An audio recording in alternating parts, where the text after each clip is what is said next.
안녕하세요. 존입니다. 제2장 비디오 세 번째입니다.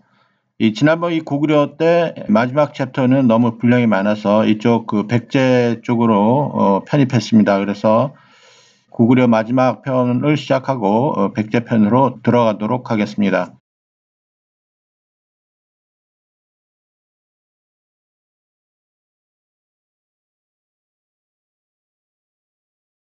자, 고구려 초기 기록 마지막 편에 있고 유리왕이 기원 전 19년에 즉위를 하게 됩니다. 자, 주몽이 아들 유리왕에 대한 기록인데, 그래서 이 유리왕은 이 부여에 있었는데, 이 부여에 있을 때 옛씨의 딸에게 장가들어 그 여인이 아이를 배웠는데, 주몽이 떠나온 뒤 태어났으니 그 아이가 유리이다라고 하죠. 그래서 이제 아버지가 없는 동안에 이 유리는 부귀영화를 누리지 못합니다. 하지만 이 어머니는 네가 빨리 아버지를 만나러 가야 된다 해서 관련된 내용이 이렇게 나오게 되는 거죠. 자, 어떠한 이야기가 있느냐. 자, 유리가 어릴 때 길가에 나가 놀다가 참새를 쏘려다 잘못해 물깃는 부인의 항아리를 깨뜨렸다. 부인이 꾸짖어 말하기를 이 아이는 아비가 없는 까닭에 이처럼 미련하구나 하니 유리가 부끄러워 돌아와서 어머니에게 묻기를 저희 아버지는 어떤 사람입니까? 지금 어디에 계십니까? 하니 어머니가 말하길 너희 아버지는 평범한 사람이 아니다. 나라에 용납되지 못하여 남쪽 땅으로 달아나서 나라를 열고 왕을 칭하였다. 자, 떠날 때 나에게 이르러 말하기를 만일 당신이 아들을 낳으면 내가 물건을 남겨두었는데 7 모가는 돌 이의 소나무 아래에 감추어 두었다. 자, 만약 이것을 찾을 수 있다면 곧 나의 아들이요 라고 하셨다라고 합니다. 자, 유리는 그 말을 듣고 산골짜기로 가서 그것을 찾았으나 찾지 못하고 피곤하여 돌아왔는데, 자, 하루는 아침에 이 마루 위에 있는데 주춧돌 사이에서 소리가 나는 것 같다 가보니 주춧돌에 7 모가 있었다. 그래서 기둥 아래를 뒤져서 부러진 칼 한쪽을 찾아냈다. 마침내 그것을 가지고 옥지, 부추, 도조 등 3명과 함께 떠나 졸본에 이르러 부여에서 이제 졸본으로 가게 되는 거죠. 그래서 부왕을 뵙고 부러진 칼을 바쳤다. 자, 왕이 자기가 가지고 있던 부러진 칼을 꺼내어 이를 합친이 이어서 하나의 칼이 되었다. 그래서 왕은 이를 기뻐하여 유리를 태자로 세웠는데 이때 이르러 왕위를 이었다고 합니다. 기원전 18년 고구려 유리왕은 다물 후 송량의 딸을 들여 왕비로 삼습니다. 자, 여기서 한 가지 설명드리고 싶은 부분은 주나라 때는 봉건제, 진나라 때는 군현제, 한나라 때는 군국제라는 정치체제를 유지했었죠. 다시 얘기해서 철기시대 때 공서가 가능하니까 영토가 자연적으로 확산이 됩니다. 이 넓어진 땅을 관리하기 위해서는 제후들을 만들어서 관리를 하게 되는 게 주나라 시절이고, 이 제후를 두어서 관리를 하다 보니 마음에 안 드는 사람들은 반란도 일으키죠. 그러니까 진시황은 그게 마음에 안 들어서 모든 제후 지역에 있는 사람들은 나와 관련된 종친관계, 혈연관계에 있는 사람만 등용을 하게 되는 거죠. 그리고 직접 관리를 한다. 그것이 군현제고, 또 군현제를 하다 보니 어려운 점은 멀리 있는 사람은 통제가 안 됩니다. 그러니까 한나라는 일시적으로 가까운 곳에 있는 지역은 군현제로, 먼 곳에 있는 데는 봉건제로 해서 군국제의 형태로 나라를 관리합니다. 자, 그러면 이 고구려 이 유리왕 때는 어떤 식으로 관리를 하느냐? 이 다른 나라 왕과 싸우거나 이렇게 어떤 결합 체제를 원할 때는 상대방 왕의 관련된 친척 중에 한 사람이 여자를 결혼동맹을 맺습니다. 이렇게 결혼동맹을 맺으면 나라와 나라가 서로 강해지고 정치 활동 영역이 커지게 됩니다. 자, 이와 같은 제도를 담루제라 하는데요. 자, 비륙의 백제 또는 외도 이런 그 형식을 들여서 결혼동맹을 통해서 나라를 강하게 만듭니다. 고려시대 때도 왕건도 이와 같은 정치체제를 유지했었죠. 자, 이와 같은 정치체제가 있음을 설명드립니다. 주몽의 아들은 중국 사서에 의하면 여달 또는 여해, 여율이라고 하는데, 이 주몽의 아들 유리왕을 이 다른 말로 여달, 여해, 여율이라 하고, 그 다음에 그 아들을 막내라고 하는데 이 사람이 바로 3대 대모신 왕으로 부여를 병합한다라는 중국 북사 또는 수서에 기록이 되어 있음을 설명드립니다.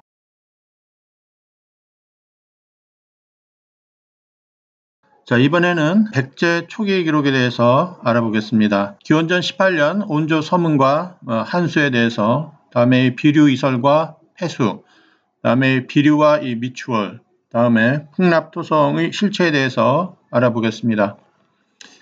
자, 먼저 이 대한민국의 수도는 서울이고 이 서울을 흐르는 강은 한강입니다. 자, 이 한강은 한자로 한나라 한자를 써서 한강이라고 쓰죠. 대한민국 할 때 이 한이 아니라 한나라 시대의 한이라고 씁니다. 여러분들은 어떻게 생각하십니까? 역사적으로 한반도 중부는 마한 지역이었다고 합니다. 자, 그러면 대한민국의 한인 한강으로 쓰여야지 왜 굳이 한나라 시대의 한으로 한강을 표시하는지 의문스럽지 않을까요? 여기에는 어떠한 이유가 있나요? 자, 한나라 시절 전한이 한무제나 후한이 광무제가 한반도 중부지방을 공격한 적이 없습니다. 예로 영국 군대가 지나가는 곳에 이 퀸스트리트라는 그런 흔적이 나타나긴 합니다. 다시 얘기해서 자, 뉴질랜드 오클랜드 같은 경우에는 이 퀸스트리트이 있고요. 브리스번에 가도 퀸스트리트이 있습니다. 이것은 자, 영국 군인들이 지나간 흔적이 나타나는 거죠. 자, 그런데 이 한나라 시대 때 한반도 중부 지역을 오지도 않았는데 왜 우리는 그 한나라 한을 써야만 하는가요? 어떠한 이유가 있을까요? 자, 아마도 한강이라고 쓰는 이유가 혹시 이 삼국사기에 나오는 이 한수를 근거로 백제의 수도가 한반도 중부였기 때문에 이 한나라 한자를 쓴 한강으로 표시한 듯 합니다. 자, 그런데 이 백제의 수도가 한반도 중부가 아니라면 그래도 한나라 한강을 써야 될 만한 이유가 있는가요? 어떠한 근거로 한강이라고 썼을까요? 자, 거기에 대해서 한번 알아보겠습니다. 온조 서문과 한수에 대해서 알아보겠습니다. 이 학계가 주장하는 초기 백제에 대해서 한번 기록을 보면 자, 1990년대에 한국사실론 이기백 씨가 기록한 한강 초기 백제에 대해 보면 백제가 언제부터 한강 유역 일대의 여러 성국가를 거느리는 연맹 왕국 단계를 거쳐 중앙 집권적 귀족국가로 성장했는지 확실하지 않다 이렇게 나오죠. 자, 1993년도 한국사 통론 변태섭에 의하면 자, 온조왕 때 이미 한강 유역을 중심으로 하여 북쪽으로 예성강, 동쪽으로 춘천지역, 남쪽으로는 익산 지역에까지 영역이 확대되었으니 이렇게 나옵니다.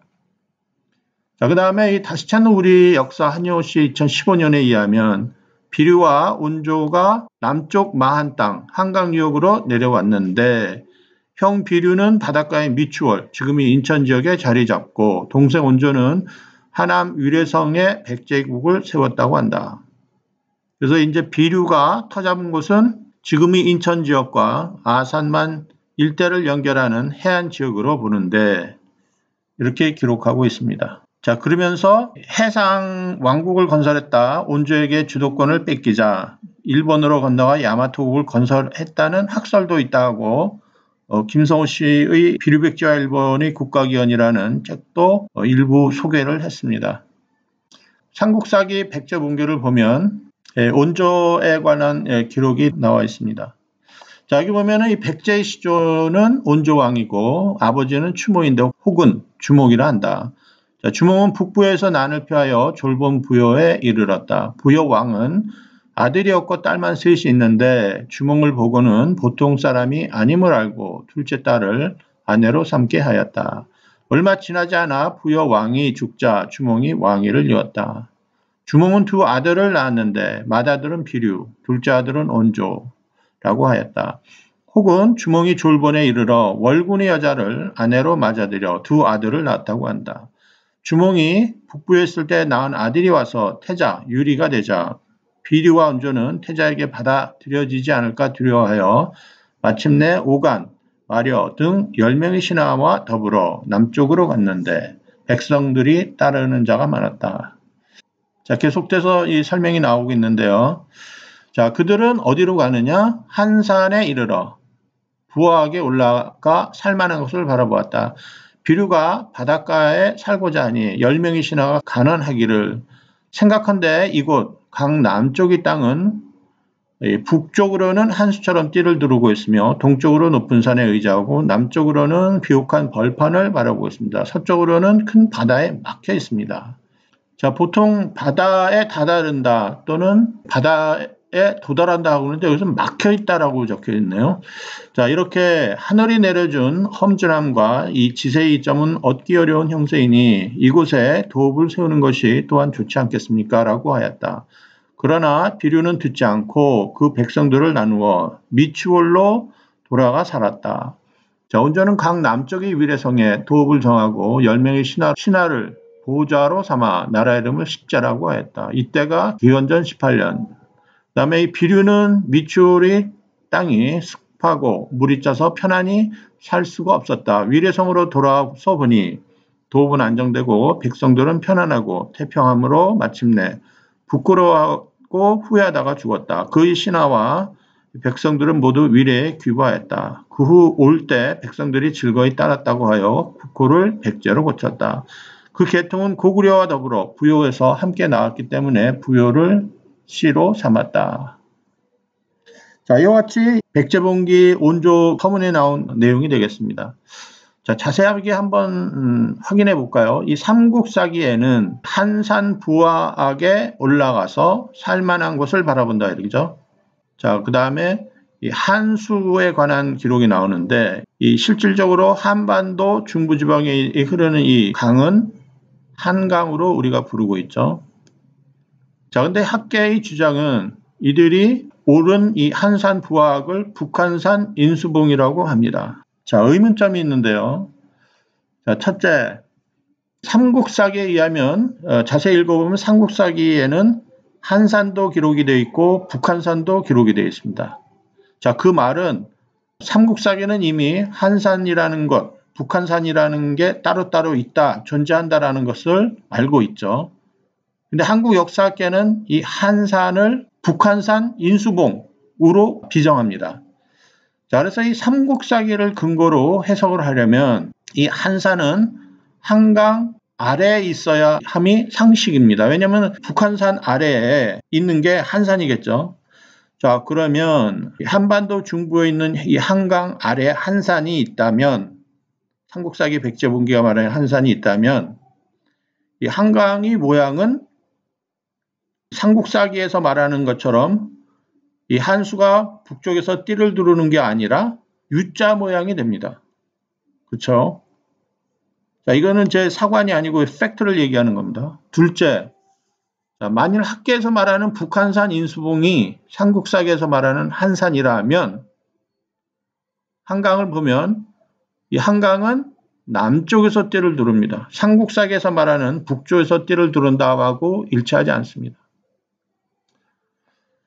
자, 그러면 또 다른 각도로 한번 볼까요? 풍납토성의 위치를 봤을 경우에, 다시 얘기해서 북한산 인수봉에서 한수를 바라보니 저 풍납토성이 보입니다.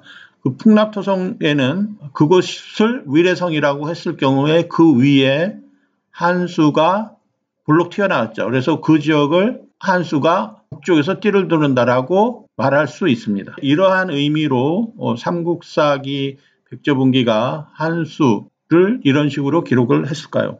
자, 결론적으로 말하면 이 백제봉기에서 말하는 이 한수의 위치와 학계가 주장하는 한강의 위치는 정확하지 않습니다. 자, 그러면 백제의 수도가 한반도 중부의 한강이 아닐 수도 있어요. 그죠? 대한민국의 수도를 굳이 한나라 한자를 써야 될 근거가 있나요? 이와 같은 의문점이 있음에도 써야 될까요? 이 삼국사기에 기록된 이 한수가 있습니다. 자, 온조왕 때에도 나오고 신라분기에도 나오고 아달라이사금 때도 나오고 초고왕 때, 구수왕 때, 그 다음에 근초고왕, 진사왕, 아신왕, 문영왕, 성왕, 영령왕 이렇게 나오게 됩니다. 자, 이번에도 한번 그 백제분기에 나오는 왕이 어떤 계보에 대해서 잠시 한번 알아보겠습니다. 이 온조대왕 이후에 다루, 기루, 계루 이 삼루왕이 있습니다. 그래서 다 기록에 의하면 온조의 맏아들, 다루의 맏아들, 기루의 맏아들 이렇게 기록하고 있습니다. 그 뒤에 이 초고왕이 나오고요. 구수왕이 나옵니다. 그 다음에 사반왕이 나오고요. 사반왕을 끝으로 게루왕이 둘째 아들인 고이, 책계 분서 게왕이 나옵니다. 그 다음에 구수왕의 둘째 아들인 비류가 나오고 비류왕의 둘째 아들이 근초고 근구수, 침류 이렇게 됩니다. 자, 여기서 전부 다 설명할 수는 없고 의문점 2개를 얘기를 하고 싶습니다. 하나는 빨간 것으로 표시한 왕들은 1번 서기에 나오는 왕입니다. 물론 이제 근초고왕과 근구수왕을 빼고요. 자, 그러면 백제 왕 중에 1번 서기에 나오는 왕이 있고 1번 서기에 나오지 않는 왕이 있습니다. 왜일까요? 어떤 의미가 있을까요? 둘째, 삼국사기에는 구수왕이라고 쓰고 1번 서기에는 귀수왕이라고 씁니다. 삼국사기에서 쓰는 이 구수왕의 구자는 원수구자고요. 1번 서기에 쓰는 이 귀수왕의 귀는 귀할 귀자입니다. 자, 이건 무엇을 의미하는 걸까요? 한번 생각해 보셨나요? 자, 이게 저한테는 상당히 큰 화두였습니다. 자, 나중에는 이에 대한 의미를 알고 나서는 야, 이게 역사를 푸는 하나의 힌트를 여기서 줬구나라고 생각이 들었습니다. 자, 이에 대한 얘기는 너무 복잡하기 때문에 하나하나씩 풀어야 이 내용이 풀립니다. 그래서 지금 여기서 설명드릴 수는 없고 이 다음 챕터에 넘어가면서 이와 관련된 내용이 나오면 계속해서 설명을 하도록 하겠습니다. 이 백제는 상당히 복잡하기 때문에 특히 또 이 외와 관련됐고 일본과 관련이 돼 있어서 쉬운 부분은 아닙니다. 이 한수에 관련된 의문점을 생각해 봤습니다. 이 다음에 이설로 나오는 이 비류에 대한 내용과 폐수에 대해서 한번 알아보겠습니다. 자, 삼국사기 백제본기 비류에 의하면 소개가 되어 있습니다. 그래서 또는 다음과 같이 말하였다. 그래서 시조 비류왕은 아버지가 우태이니 북부여왕 헤브루의 서손이다. 어머니는 소손어이니 졸본 사람 연타발의 딸이다. 소손어가 처음 우택에 시집가서 두 아들을 낳았으니 마지는 비류라 하고 둘째는 온조라 했다. 우태가 죽자 졸본에서 과부로 지냈다. 자, 주몽이 부여에서 받아들여지지 않자 전한 건소 2년 봄 2월에 남쪽으로 도망하여 졸본에 이르러 도읍을 세우고 국호를 고구려라 하고 소손어를 맞아들여 왕비로 삼았다. 나라의 기틀을 다지고 왕업을 세우는 데 내조가 있었기 때문에 주몽은 소손어를 총애하고 대접하는 것이 특히 후하였고 비류 등을 자기 자식처럼 대하였다. 주몽이 부여에 있을 때 예씨에게서 낳은 아들 유리가 오자 그를 태자로 삼고 왕위를 잇기에 이르렀다.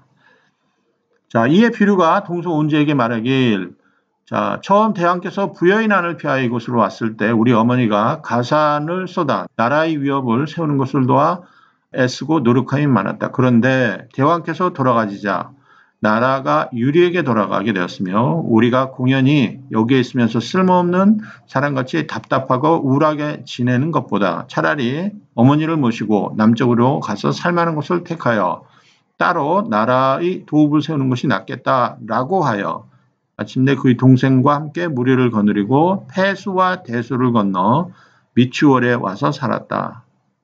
자, 여기까지 보면 자, 북부여 왕 헤브루의 서손이다 그러죠. 자, 북부여 왕은 헤모스죠. 헤브루는 이 동부여인데 아마도 이 북부여 왕 헤모스 이 계열을 얘기해서 이렇게 썼는지 아니면 오타인지는 확실하지 않지만 자, 이런 식으로 기록이 되어 있고요. 자, 여기서 중요한 거는 폐수와 대수에 대해서 한번 보겠습니다. 네, 실질적으로 이 폐수와 대수는 학계에서는 언급하지 않습니다. 왜냐하면 이 폐수에 대한 기록이 확실치가 않기 때문에 이 나무위키를 한번 보니까요. 이 나무위키가 이 강단삭을 대표하는 그러한 그 기록 매체물이기 때문에 본인들이 하고 싶은 얘기를 다 하는 그런 웹사이트입니다. 그래서 한번 보면요. 비류와 온조는 결국 어머니 소손어를 모시고 폐수와 대수 두 강을 건너 남쪽으로 내려갔다. 이렇게 돼 있죠. 자, 그래서 이 폐수와 대수의 위치에 대해서 학설이 다양하며 폐수를 어디로 비정하느냐에 따라 여러 고대 국가들이 강역이 달라질 수 있어 중요하다. 폐수라는 이름은 시기별로 그 지칭 대상이 다르다. 시대를 막론하고 대략적으로 한반도 서북 지역의 강으로 비정이 되나 고조선 때에는 주로 압록강, 청천강, 삼국시대 이후에는 대동강, 예성강 등이 후보로 꼽힌다. 이렇게 돼 있죠. 자, 다시 말해서 이 폐수의 지역을 정확하게 모르기 때문에 여기도 되고 저기도 된다. 그 얘기입니다. 자, 그렇게 하다 보니 또 문제점이 있죠. 대동강 또는 예성강으로 얘기하다 보니 그쪽에는 낭랑이 있는데 낭랑과 싸우지 않았을까? 어떻게 내려왔지? 또 의문점을 스스로 반문합니다. 자, 그러면서도 기록이 없으니 이 삼국사기가 잘못된 거 아닌가 이렇게 또 결론을 내죠. 이게 어쨌든 현재까지 그 학계가 생각하는 이 폐수에 관한 관점입니다. 자, 그래서 위만조선의 폐수는 청천강 또는 그 위에 압록강, 그 다음에 백제의 폐수는 대동강 또는 예성강 이렇게 얘기를 하고 있습니다. 폐수를 예성강 또는 대수를 임진강으로 말한 사람은 실질적으로 이병도 씨가 처음에 얘기한 거죠. 그래서 그 사람이 일단 한번 말하면 이걸 바꿀 수가 없습니다. 후배의 입장이나 그런 이 역사를 공부하는 사람들은 절대 바꾸지 못하기 때문에 그냥 놔두죠. 일관성 있게 설명을 못하더라도 이병도라는 사람이 말했기 때문에 그냥 놔둡니다. 자, 그러면서 의문점이 있는데 이 의문점에 대한 거는 잘 모르겠다 이렇게 얘기를 합니다. 자, 이도학 교수도 뭐라고 설명하느냐. 낭랑 이후에 박혁거세가 이 사로 지역으로 가는데 뭐 낭랑과 접촉한 기록이 없다. 문제 없다. 이렇게 얘기를 하고 있습니다. 자, 근데 자세히 보면은요. 이 폐수는 한번 그 뜻을 보게 되면 이 조개 폐자이죠. 그래서 조개 무덤을 얘기합니다. 그러면 그 이전에 이 해수면이 높았을 경우에는 바다의 위치가 아니었는가. 그래서 해수면이 내려가면서 조개 무덤이 보이게 되는 거죠. 그러한 지역이 폐수가 되는 겁니다. 자, 이 예성강 같은 경우에 폐수라고 할 만한 그러한 그 근거가 있을까요? 또한 이 대수가 나오는데 이 대수는 띠 모양으로 된 그런 모양을 얘기합니다. 큰 대자가 아니라 학교 다닐 때 교련 시간에 뭐 각반과 요대를 찾아 요대할 때 이 대자, 이 허리에 두르는 그 띠 이런 거를 이 대자라고 하는데 대능화 지역 흐르는 물이 꼭 그 대수처럼 보입니다. 그래서 폐수와 대수를 건넌다라는 거는 바로 이 위치를 얘기하고요. 자, 여기에 지명하다 보면 이 위만조선 시절 한문제가 이 누선 장군과 좌장군을 데리고 공격한 곳이 바로 이 폐수입니다. 그래서 이 폐수는 어떤 보통 명사로서 여기도 폐수 저기도 폐수가 아니라 딱 한 곳입니다. 실질적으로 삼국사기나 아니면은 그 사마천의 사기, 후한서 뭐 이런 데 봐도 폐수라고 딱 나와 있지 이곳이 여기저기라고 설명하는 거 아닙니다.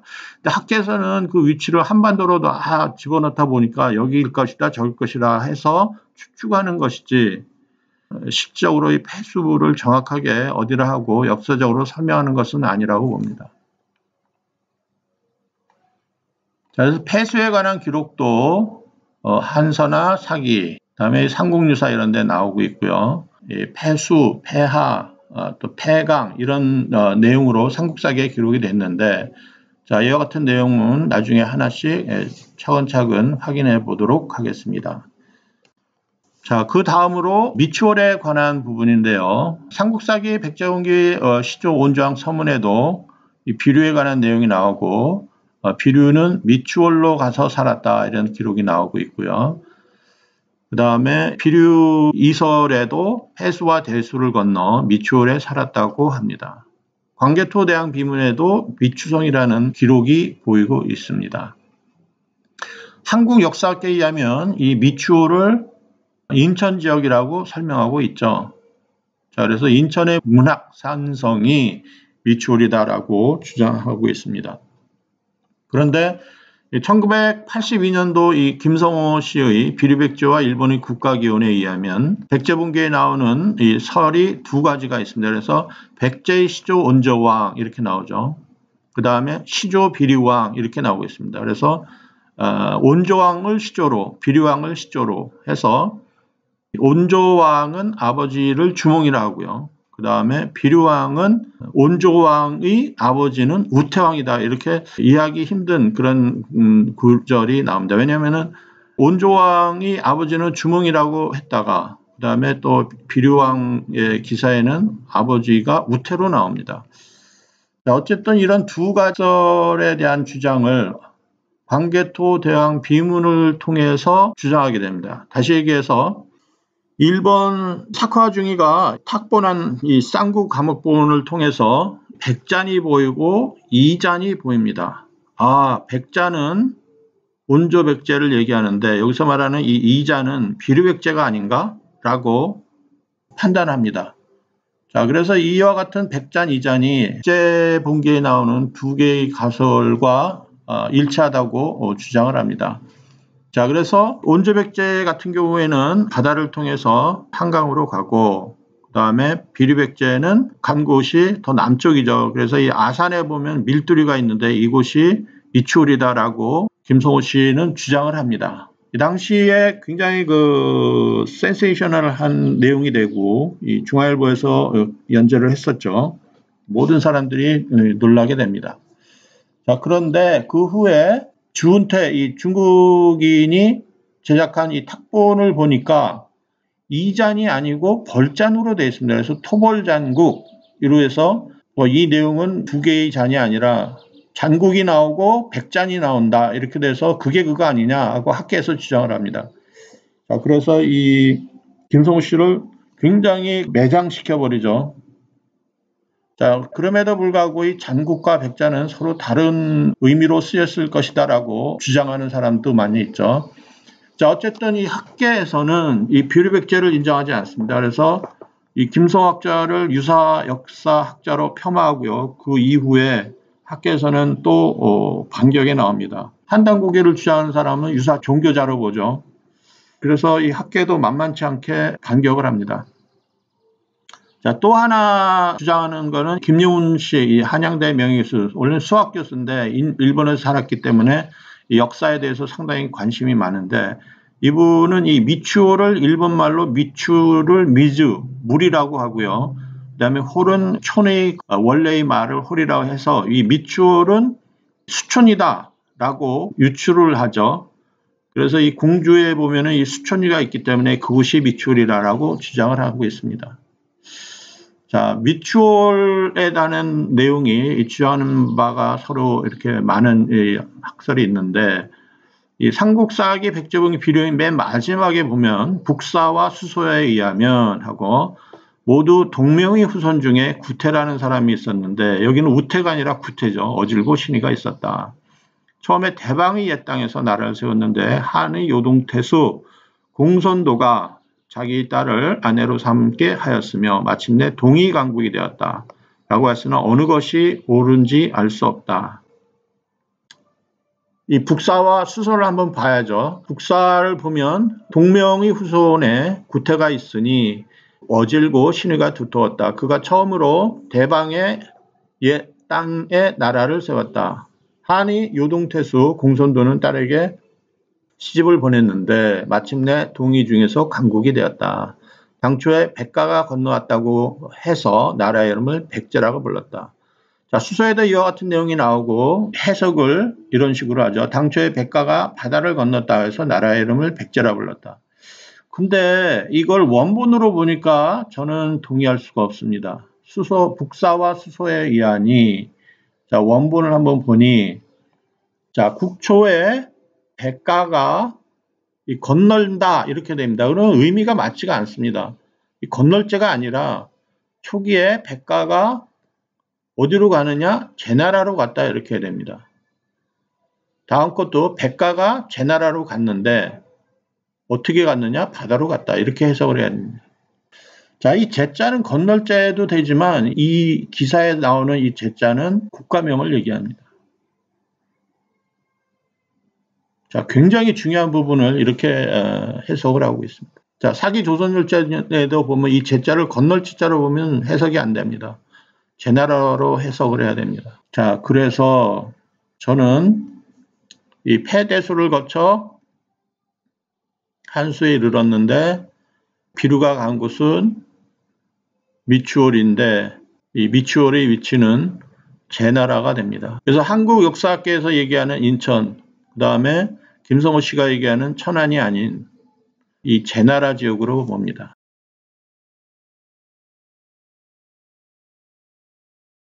자, 풍납도성의 실체는 뭔가 한번 볼까요? 왜냐하면은 백제의 수도가 제나라 지역이다라고 했을 경우에 그러면 한반도 중부지방이 흐르는 이 강은 뭐냐? 그 지역에 마한이 있었다고 주장하는데 그건 뭐냐?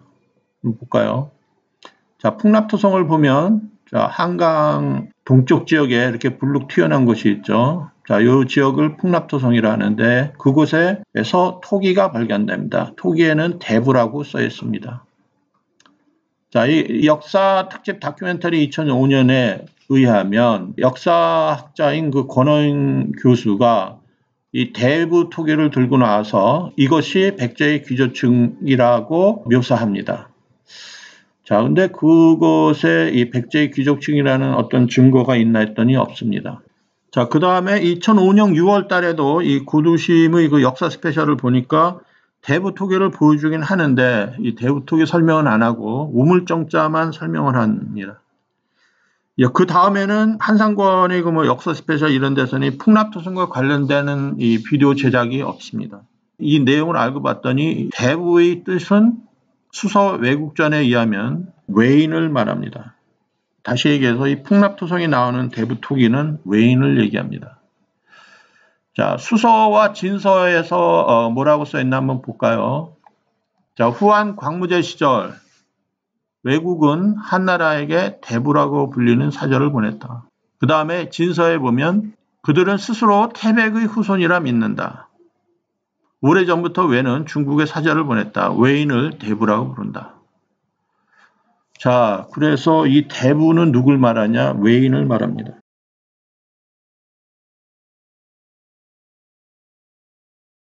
자, 그래서 이 대부라는 기록은 주나라 때부터 보이기 시작합니다. 이 주나라가 약해지면서 준왕이 이 고조선 후라 부르고 연나라 역시 연왕으로 부릅니다. 자, 이때 이 조선 후 편에 섰던 이 대부는 이 연나라가 이 조선을 침입하지 못하게 같은 편으로서 이 방어를 해주게 됩니다. 그리고 이 한나라 때에도 이 대부라는 기록이 보입니다. 곽광은 이 삼풍계 광록대부에 해당이 됩니다. 대부라는 지위가 한나라 때 생긴 거라고 하지만 이미 주나라 때에도 보이기 시작했습니다. 그리고 이 대부의 지위는 한나라뿐만 아니라 이 고구려, 신라, 7세기까지 보입니다. 개인적으로 이 대부는 외인을 말하기도 하지만 당시 자, 연나라 지역의 이 외의 세력을 이끄는 지도자급에 해당되는 사람을 지칭하였는데 그런 지위에 있는 사람을 이 주나라나 연나라, 한나라 이후 계속 그런 사람에게 직급이 계속 이어지는 것이 아닌가 생각이 됩니다. 자, 일본 서기에 이 궁얼군이 120현민의 인부를 이끌고 탈출하는 기록이 나옵니다. 자, 대부 말고 인부라는 기록이 나오는데 이 대부는 지도자급이고 인부는 혹시 그 아래에 해당되지 않나 개인적으로 생각을 한번 해봅니다. 자, 그 이외에도 이 풍납토성이 600년간의 그 수도 왕성이라 하는데 자, 그 지역 그 석가래 이 기둥 사이즈로 봤을 경우에는 이 규모가 이 왕성급은 아니라고 하고요. 더구나 이 복원을 해보니 일본에서 볼 수 있는 그런 흔한 규모의 집이라고 합니다. 자, 여기까지가 팩트입니다. 자, 저는 더 이상 역사 공부를 그 이후에 할 수가 없었습니다. 왜냐하면 이 삼국의 수도가 중국에 있기 때문입니다. 자, 중국은 이미 고구려를 동북공정으로 만들었고 중국 고구려, 중국 발해로 이미 고쳤습니다. 자, 만일 이게 또 중국인들에게 넘어가면은 이 중국 신라, 중국 백제가 될 것으로 예상이 됩니다. 이 풍납토성뿐만이 아니라 이 백제의 금동관이나 이 환두대도, 그다음에 이제 온감묘 뼈에서 발견된 이 DNA, 그다음에 이 대성동 고분 또는 이 순장, 이러한 이 가야 유물이나 유적 같은 것도 실질적으로 일본 서기에 나오는 이 외와 관련이 되어 있다는 것을 사실 무시할 수 없습니다. 자, 우리가 대륙 백제에 한의 그 흔적이 있듯이 이 한반도에도 외의 흔적이 있습니다. 이 독도가 문제가 아닙니다. 이 환가가 이 문제가 아니고 상당히 신중해야 될 문제입니다. 누가 이기고 지는 그런 문제가 아니고요. 이 장기판처럼 다시 뭐 할 수 있는 그런 게임이 아니죠. 자, 패배의 역사도 역사고 승리의 역사도 역사입니다. 역사를 통해서 배우는 것이 이 역사 정신입니다. 자, 일본은 이 광개토대왕 때 고구려로부터 1차로 퇴각하죠. 그 다음에 백천강 전투로 또 외열도로 퇴각을 하면서 이 백제와 결별을 하게 됩니다. 이 백제 왕은 당시 이 외와 관련된 왕이었고요. 자, 역사적 사실을 숨기기 위해 일본 서기를 만들게 됩니다. 이 백제 왕은 초기에 이 귀수왕 시절에는 이 외를 도와서 신라를 공격하였습니다. 그래서 신라는 구수왕이라고 부르게 된 것이고요. 일본에서는 귀수왕으로 부르게 된 것입니다. 자, 이런 일본 서기에 기록된 역사적 사실을 이 삼국사기는 다 알고 있습니다. 자, 이 일본 서기와 이 삼국사기에 숨겨진 그런 내용들은 하나하나 역사를 탐구하면서 그런 내용을 소개해 드리고요. 자, 저는 이 역사학을 다시 시작하는 데 상당히 오랜 시간이 걸렸습니다. 자, 아마도 이 학계가 그토록 한반도로 고집한 이유가 이런 이유였나 생각이 듭니다. 하지만 그런 이유도 한국 역사를 왜곡하는 것이 아닌가 생각이 듭니다. 만일 그렇다면 이 애국 역사로 이해할 수는 있겠지만요. 그것도 이 정도는 아닌 것 같습니다.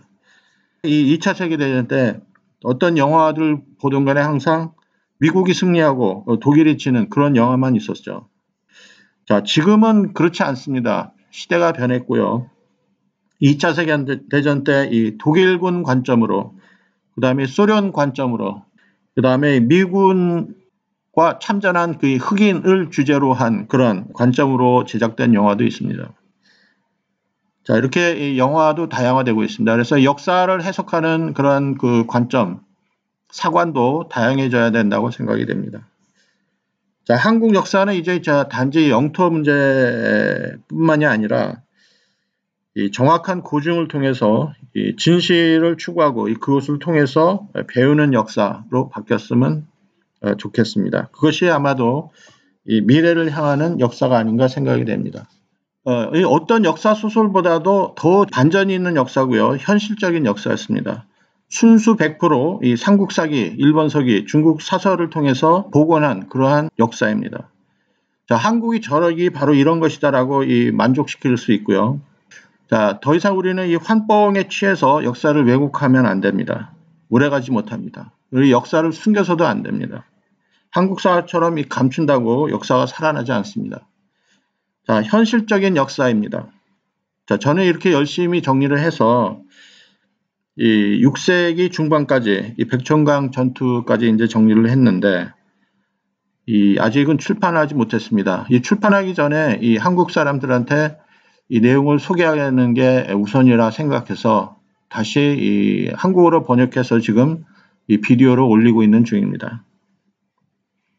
자, 한국 역사는 중단할 수 없습니다. 자, 여기까지 제 2장 3편까지 소개해 드렸습니다. 자, 감사합니다. 다음에 또 뵙겠습니다.